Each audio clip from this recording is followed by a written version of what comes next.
Morning, everyone. My name is Mighty Stream. I'm going to do the June 1st spiritual principle a day in a meditation. I hope you're doing well this morning. Excuse my voice, it's deeper than normal. I'm a bit unwell.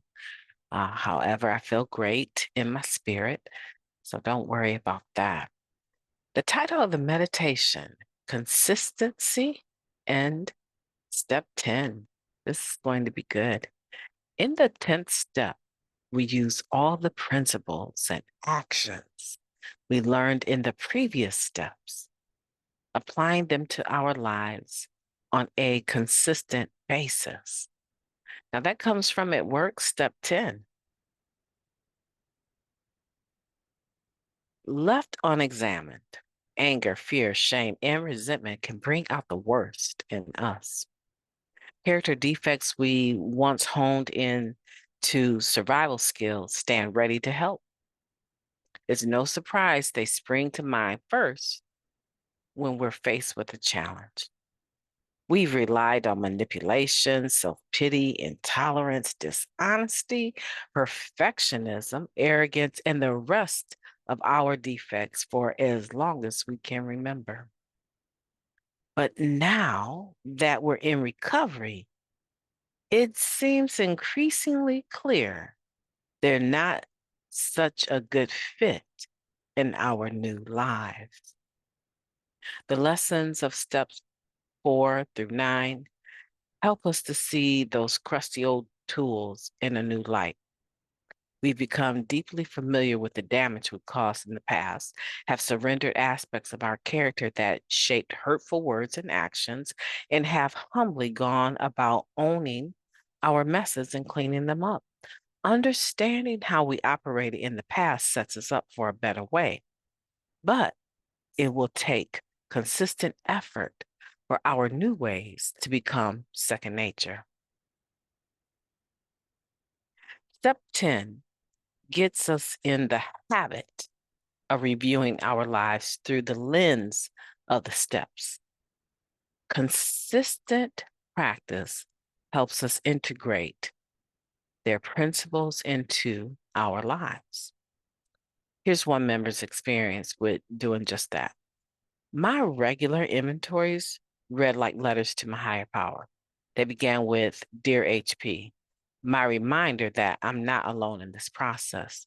Then I jot down the fears and resentments that are popping up, the defects rather, that are calling me, and the spiritual principles I need to keep handy instead. I end with, I'm ready for you to remove my shortcomings and clear the way for my loving service. There are many ways to practice step 10, of course. How we go about it is far less important than the fact that we do. Reflecting on our progress helps us integrate the principles into our lives and live consistently by our values. Does my habit of self-reflection encourage consistency between my beliefs and behavior? How can I integrate the steps and their principles into my practice of step 10? Let's take a moment of silence followed by we version of serenity prayer. Moment of silence now, please.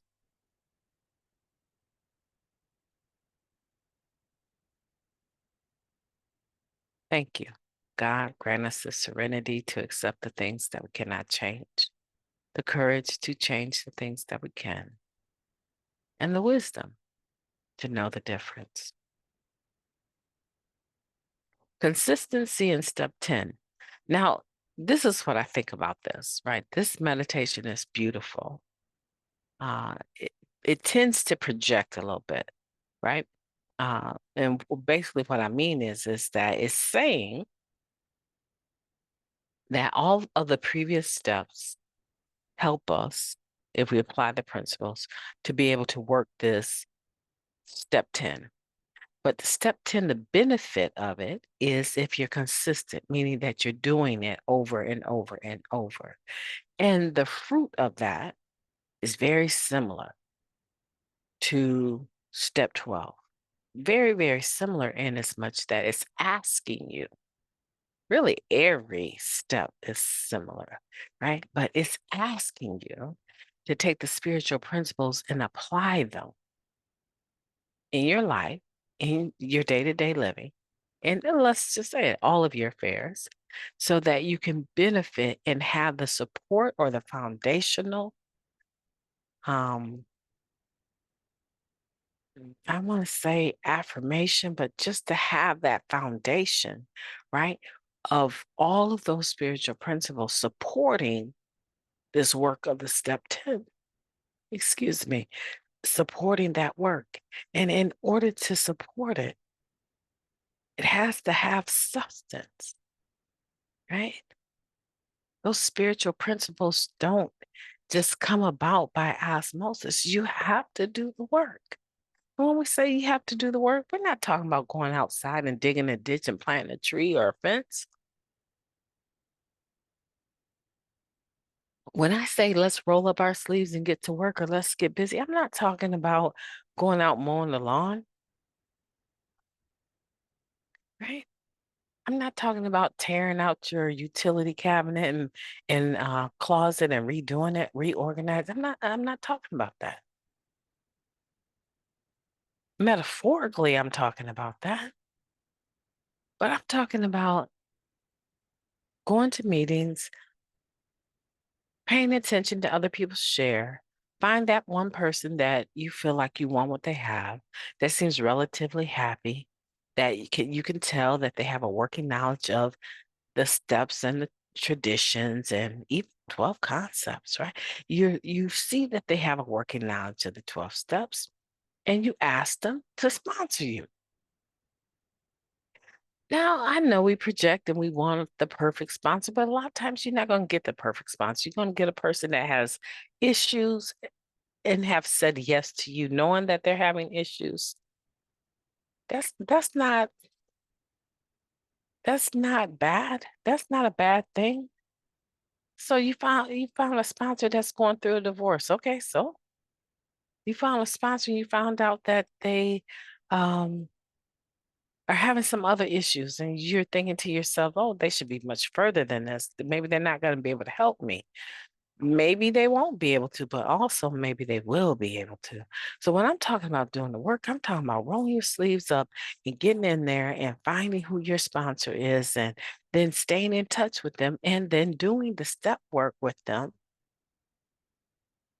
so that you can pull out, glean the spiritual principles that you actually need to apply to your life.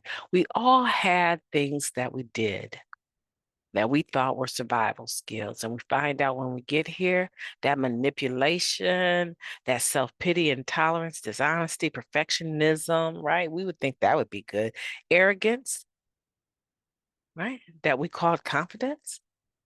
We find out it doesn't fit into our new and improved version. It doesn't fit. Those things don't fit into our more would be revealed individual. They just don't.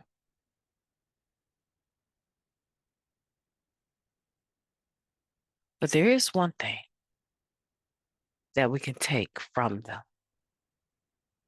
There is one way to flip them into integral type things, worthy type virtues, right? There is one way to do it. And that is by working the steps, getting to the fourth step, it's sorting out your assets and your liabilities, sorting out what you need and what you need to get rid of, right? And then going on to discuss that with a sponsor in your fifth step. And then from the work that you do with your sponsor in the fifth step, you're going to come away with hopefully a list of those character defects that have caused you trouble, right? And you will become entirely ready to have them removed from you and then move on to the step 7, right? To humbly ask God to remove them. This addict here is sharing with them how they do the 10th step. And the way that they do the 10th step is they write a letter. They always start out, Dear HP. And then they talk about the character defects and fears that are coming up in the day. They talk about how they want them resolved, and they ask for help to have them removed. And from that, they also are pulling out the things within the course of the day that they need to revisit and clean up their side of the street, just their side of the street. Girl, you know what? I was doing my 10th step last night and I kept going over that conversation and I was getting more and more upset the more I thought about it. And I was like, what was wrong with that conversation that I am so deeply bothered by it? Girl, you know when I said, child, you crazy, you need to talk, you need a therapist. You know when I said that? That was so condescending. That was so rude of me. And I just want to let you know that I'm mindful of the fact that I said it, and I hope that you can forgive me. I'm a work on not saying everything that I think sometimes and understanding why I'm thinking the way that I am before I open my mouth. I am so sorry. Can you forgive me? And she'll probably say, girl, please. I didn't even think about that. You always say that. What? I always say that? Yeah, you always say that to me. You've been saying that to me since we've been friends. You've always told me that I should get a counselor, go talk to someone. I know that I dump on you a lot. I'm sorry about that. And what you find out is that you start having this engagement, this interaction, this dialogue, just in trying to do step 10. And when you get done making prompt amends, right? You walk away feeling lighter, more integral. You feel better about yourself. Your self-esteem gets a boost in the right direction. Consistency in step 10. I could talk about this one all day long because it really is part of my life and I enjoy it. And I want for you to enjoy it every day. I double dog dare you every day. Go buy you a new cheap notebook, a one subject notebook and write on there step 10 in dark marker on the front. And I double dog dare you to start trying to be consistent about reflecting on your day. I think it'll help you. I really do. Listen, guys, I want to get going studying on uh criminology. I want to get into my studies for this PhD. So I hope that you will have a beautiful day on purpose. I intend to, and welcome to the month of June. Talk to you tomorrow.